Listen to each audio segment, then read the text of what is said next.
La parole est à Madame Maya Akari.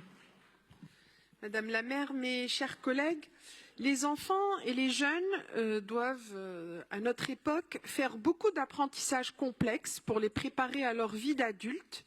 Et certains de ces apprentissages ne relèvent pas de ce qui est enseigné à l'école. Il faut notamment, de leur côté, savoir éviter les mésusages de l'alcool, du tabac, des diverses drogues avec une diversité de plus en plus importante, ou encore négocier les risques associés à l'entrée dans la sexualité. La masse d'informations et de désinformations sur Internet, la plus grande facilité que permettent les nouvelles technologies pour accéder à des produits illicites et douteux, mais également à des contenus illimités en matière de pornographie.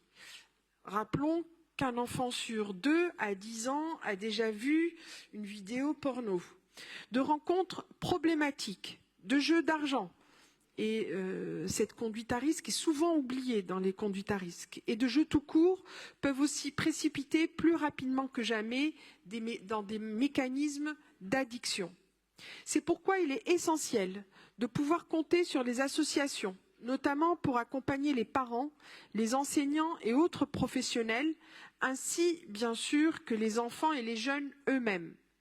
Pour ce faire, les Assises parisiennes de la santé ont fortement mis en avant la promotion de la santé par le développement des compétences psychosociales, ou CPS, et cette approche est bien évidemment bienvenue. Et en France, on le sait qu'à ce niveau-là, nous avons accumulé un gros retard et qu'il est urgent d'avancer. Que sont les CPS ? Elles sont de 3 ordres. Cognitive, d'une part, c'est la capacité à se reconnaître et s'évaluer, la maîtrise de soi ou la capacité à prendre des décisions constructives. Émotionnelle, ensuite, il s'agit de savoir comprendre et identifier ses émotions et son stress, de savoir les réguler pour ne pas être submergé et de pouvoir gérer son stress en particulier. Enfin, il s'agit de compétences sociales, savoir communiquer de façon constructive, savoir développer des relations, notamment d'entraide ou de collaboration, et savoir résoudre les difficultés, notamment en s'affirmant et en trouvant des solutions qui conviennent à tous. C'est un ensemble cohérent et interrelié qui permet globalement de mieux analyser ses ressentis et de trouver de l'aide, et qui permet donc de développer une résilience.